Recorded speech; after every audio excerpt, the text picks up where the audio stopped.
الحمد لأهله والصلاة على أهلها وبعد. د دین د ابتدایي زده کړو د درسونو په سلسله کې معزز ورونو نن بیا د زکات اړوند یو څو مسائل تر بحث لاندې نیسو. البته د سوال او جواب په شکل به یې کو چې ښه واضح سي. لومړی پوښتنه: آیا د سرو زرو د رانیولو او که د خرڅولو قیمت حسابیږي؟ جواب: په اوسنی وخت کې عادت داسې دی چې کله څوک زر رانیسي نو په یوه قیمت باندې وي، او کله چې یې خرڅوي بیا زرګر په ټیټ قیمت ځینې رانیسي. په داسې صورت کې چې کله د زرو مالک زکات ورکوي، زر به په هغه قیمت حساب کړي په کوم قیمت چې خرڅیږي، نه دا چې ده رانیولي وي. یعنی دغه کس که ارزانه رانیولي وي اوس ګران وي، د اوس بازار قیمت به حسابي او زکات به د هغه حسابه ورکوي، او که یې ګران رانیولي وه اوس ارزانه خرڅېدل هم به د اوس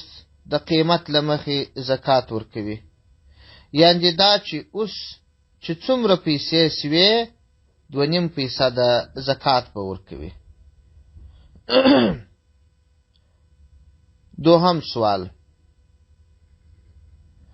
آیا زکات پر سرمایه دی که پر ګټه او که پر دواړو؟ جواب: که چیرې څوک د روژې په میاشت کې مثلا د 500,000 افغانیو مالک وي، د کال په تیریدو سره یعنی راتلونکي کال روژه د 80,000 مالک سو، 10,000 یې ګټلې وي، نو زکات پر سرمایه او ګټې دواړو باندې واجب دی. یوازې پر سرمایه باندې زکات نه دی واجب، او نه یوازې پر ګټه باندې واجب دی، بلکې پر دواړو باندې زکات واجب دی. یعنې دا چې دا لازمي نه ده چې پر ګټه باندې به هم کال پوره کیږي. سوال: که د تجارت مال نه خرڅېدی زکات به ورکوي که یا؟ جواب: که د یو چا سره د تجارت مال پروت و، نورې پیسې یې نه درلودې چې د دغه مال زکات باندې ادا کړي، او دغه مال څو کاله پروت و، ډېر وخت وروسته خرڅ سو، د تیرو کلونو زکات د تیرو کلونو زکات یې نو ورکړی، نو د ټولو کلونو زکات باندې واجب دی. سوال: که موټر د تجارت لپاره وي زکات باندې لازم دی که یا؟ جواب: که څوک د موټر مالک سي، هر ډول موټر چې وي، په دې شرط چې د سورلۍ یا د کسب لپاره نه وي بلکې د تجارت لپاره وي، زکات باندې واجب دی. سوال: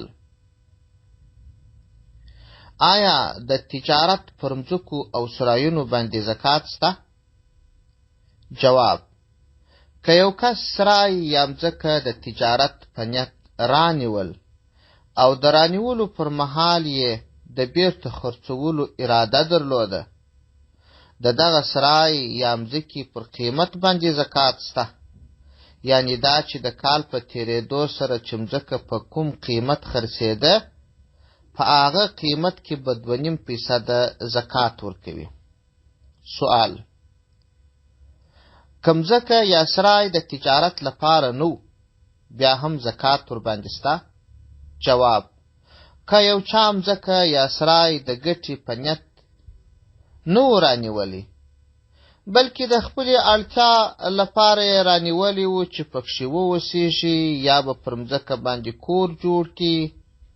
یا به په یو بله شی وخت ورسي، زکات باندې واجب نه دی. سوال: که یې سرای د پیسو بندېدو لپاره رانیولی و، آیا زکات باندې سته که یا؟ که یو چا جواب: که یو چا سرای یا مځکه رانیولی و، نیت یې دا نه و چې تجارت ورباندې وکړي، او نه یې هم د دې نیت و چې خپله استفاده ځینې وکړي،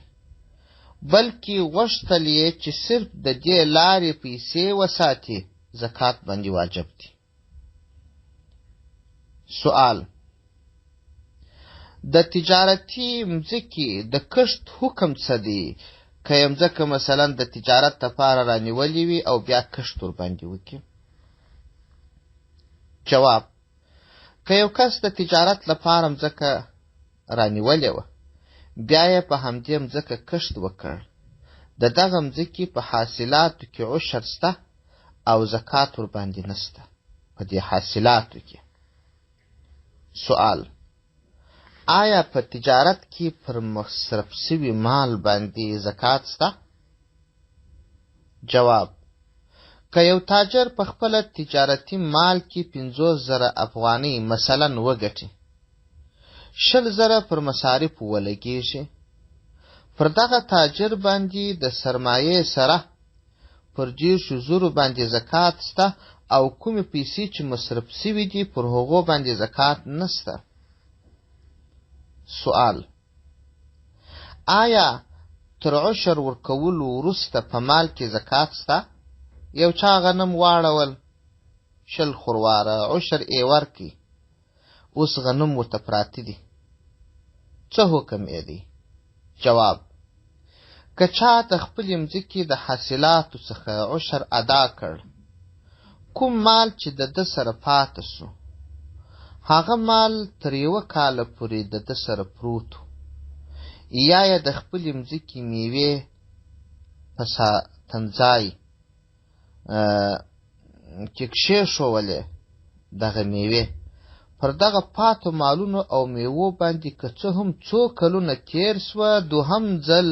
نه عشر باندې لازم دی او نه هم زکات ورباندې لازم دی. سوال: که چا داسې حاصلات رانیول چې عشر یې ورکول سوی و او اوس ده رانیول، پر ده باندې زکات سته؟ که یو کس جواب: که یو کس داسې د مځکې حاصلات د تجارت لپاره رانیول چې اول مالک یې عشر ورکړی و او بیا یې نوموړي شیان په کولډ سټور کې کښېښودل، په دغه صورت کې له دې امله چې مال تجارتي سو، د ټول قیمت څخه به د کاله 2.5% زکات ورکوي، البته که مال نصاب ته رسېدی او یا زیات و. خو که د اول مالک په لاس کې و، بیا نسته، دا دوهم مالک د تجارت په نیت رانیوي، زکات سته. سوال: آیا په مهر یا ولور کې زکات سته؟ جواب: کله چې یوه ښځه د مهر پیسې ترلاسه کړي او دغه پیسې د نصاب سره برابرې یا زیاتې وي، د کال په تېرېدو سره 2.5% زکات باندې لازم دی. البته که ښځې نکاح کړې وه او مهر ورته ټاکل سوی و، خو د خاوند د لوري څخه مهر ورکول سوی نه و، زکات ورکول باندې لازم نه دی. سوال: که ښځې ولور واخیستی خو تر واده مخکې طلاقه سول، نو بیا څه حکم دی؟ جواب: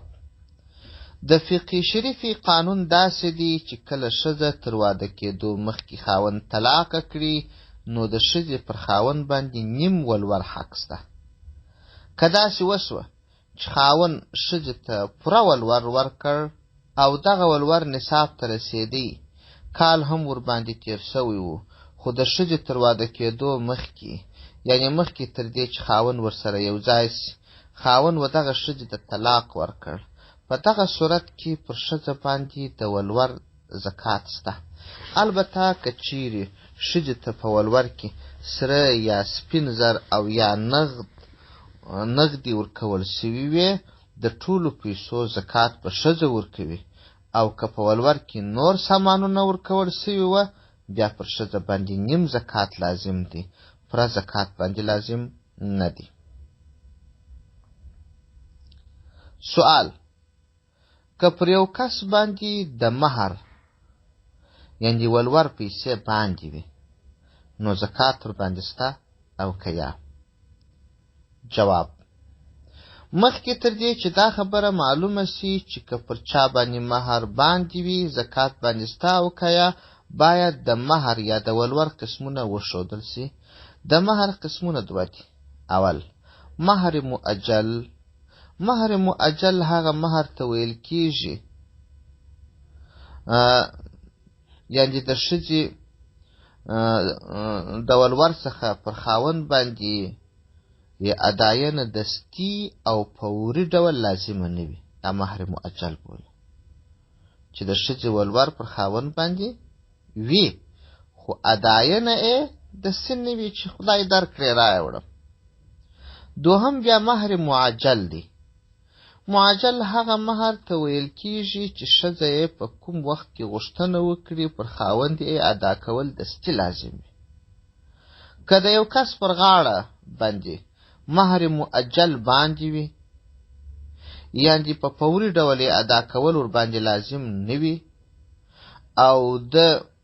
هم د دغه ولور د دستي ورکولو پلان نه درلودی، په دغه صورت کې د مال د مالک سره چې څومره پیسې وي د ټول مال زکات به ورکوي. یعنې دا چې که د ولور پیسې هم ورسره پرتې وي بیا به هم زکات ځینې ورکوي. او که د خاوند پر ذمه باندې مهر معجل و یعنې د مهر ادا کول یې په فوري ډول واجب و، دغسې مهر د قرض په څیر دی، د نصاب څخه جلا کیږي. تر جلا کېدو وروسته که پاته مال نصاب ته رسیدی یا زیات و زکات باندې واجب دی، او که پاته مال تر نصاب کم و نو بیا زکات باندې واجب نه دی. سوال: قرض یا پور چې پر یو چا باندې وي یا پر ده باندې وي د دې حکم څه دی؟ که یو څوک شتمن وي یعنې مال ورسره وي مګر پوروړی وي، د داسې کس لپاره نو قانون دا دی چې نوموړی کس به د خپلې شتمنۍ څخه لومړی قرض جلا کوي، بیا به وګوري که پاته سوي پیسې تر نصاب کمې وي زکات باندې واجب نه دی، او که نصاب په اندازه وي یا تر نصاب زیاتې وي زکات باندې واجب دی. او دا خبره هم د یادونې وړ ده چې د دغه قرض څخه د الله جل جلاله حقوق مستثنا دي، یعنې د الله جل جلاله چې کوم حقوق پر بندگان نسته لکه کفارې، سرسایې، د حج خرچه او داسې نور، دغه ټوله د نصاب څخه نه جلا کیږي. یو څوک دا نسي ویلی چې زه 10 لکه روپۍ لرم نو 15 لکه پر اجره څخه ځي او پر ما کفاره باندې د 50,000 د هغه کیږي، د دې پاتو پیسو زکات به ورکوي. د دغو شیانو سره د ټوله نصاب څخه زکات ورکول لازم دي. کوم قرض چې جلا کیږي هغه د بندگانو حقوق دي چې جلا کوي به یې. که پاته پیسې د نصاب سره برابرې وي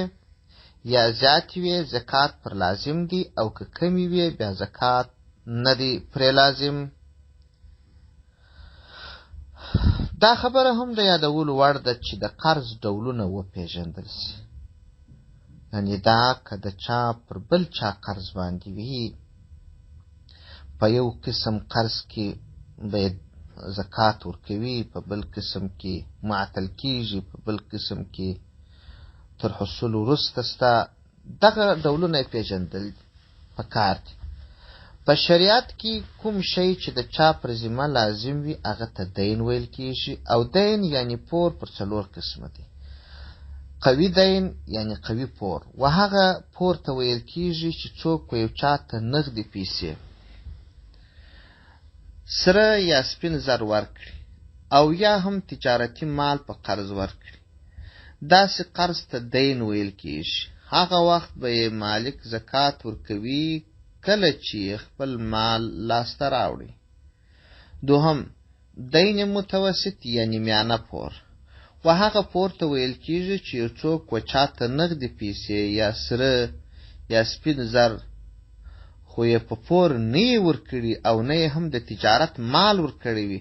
بلکې یو بل د خرڅ شی ورکړي لکه د اغوستلو جامې د کور سامان ځکه او داسې نور داسې پور ته میانه پور ویل کیږي دغه پور هم که نصاب ته رسېدی او یا تر نصاب زیاتو زکات هغه وخت باندې لازم دی چې کله یې خپل حق لاس ته راوړي یعنی پور یې وکړي پاته دې نه وي چې دغه قرض او هم دیني کوي که کلونه وځنډېدي او بیا لاس ته راوړل سي د ټولو کلونو زکات به ورکوي دین ضعیف یعنی کمزوري پور و هغه پور ته ویل کیږي چې نه یو چاته نغدي پیسې ورکړي وي نه یې سره وسپین زر ورکړي او نه یې هم تجارتي مال ورکړي وي بلکې د یو بل لامل یې پر بل چا حق وي لکه د ښځې پر خاوند باندې مهر پر ښځه باندې د خلع پیسې دیت میاشتنی یا هفتنی یا هم ورځنی معاش او داسې نور د دغسې قرض حکم دا دی چې تر هغه بریده زکات باندې لازم نه دی تر څو چې خپل مال یې لاس ته راوړی نه وي کله چې یې مال لاس ته راوړي نصاب ته رسېدي او یا تر نصاب زیاتو تر وصول وروسته کال باندې پوره سو نو زکات باندې لازم دی پاته دې نه وي چې که دغه پیسې قرض تر څو کالو پورې وځنډېدې یعنی تر کلونو وروسته یې خپل قرض وکړي په دغه صورت کې به د ټولو کلونو زکات نه ورکوي یعنی دا چې کله یې مال لاس ته راوړي کال باندې پوره سو د یوه کال زکات د ده پر ذمه لازم دی څلورم قسم مال زمار یا سوځلي پور مال زمار داسې قرض دی چې د پوروړي څخه اخیستل ګران کار یا داسې مال وي چې لاسته راوړل یې ناشونی یا هم مشکل کار وي پر داسې شیانو باندې زکات لازم نه دی که فرضاً نوموړی مال مالک ته په لاس ورغلی زکات باندې لازم دی او که ډېر کلونه باندې تیر سوه د تیرو کلونو زکات به هم ورکوي سوال د ښځې په مال خاوند شتمن بلل کیږي که یا که ښځه د نصاب څښتنه وه او خاوند یې د نصاب څښتن نه و مګر د خاوند سره یو څه سره زر یا سپین زر وه او یا هم نغدې پیسې وې چې د ټولو قیمت نصاب ته نه رسېدی په دغه صورت کې د خاوند پیسې د ښځې د پیسو سره نه جمع کیږي ځکه دوی هر یو جلا مسئولیت او مکلفیت لري او د هر یوه حساب او سرمایه شرعاً جلا بلل کیږي د یوه پیسې د بل سره هیڅ اړه نه لري په همدې وجه پر ښځه باندې زکات لازم دی او پر خاوند باندې زکات لازم نه دی سوال د حج پر پیسو زکات سته که یو کس د حج لپاره پیسې یو ځای کړي وي خو د ستونزو له امله ونه توانېدی چې حج ته ولاړ سي ان تر دې چې کلونه دغه پیسې ورته پرتې وي د هر کال زکات به ورکوي البته کله چې یې پیسې د حج د بعثې ادارې ته وسپارلې او هغه ادارې هم په دغه کال ولېږي د همدغه کال زکات باندې نشته حاصل دا چې تر هغه مهاله زکات باندې لازم دی چې په مصرف نه وي رسېدلی سوال د حج لپاره د زکات د پیسو اخیستل که یو څوک حج ته تلی د حج پیسې یې کمې سوې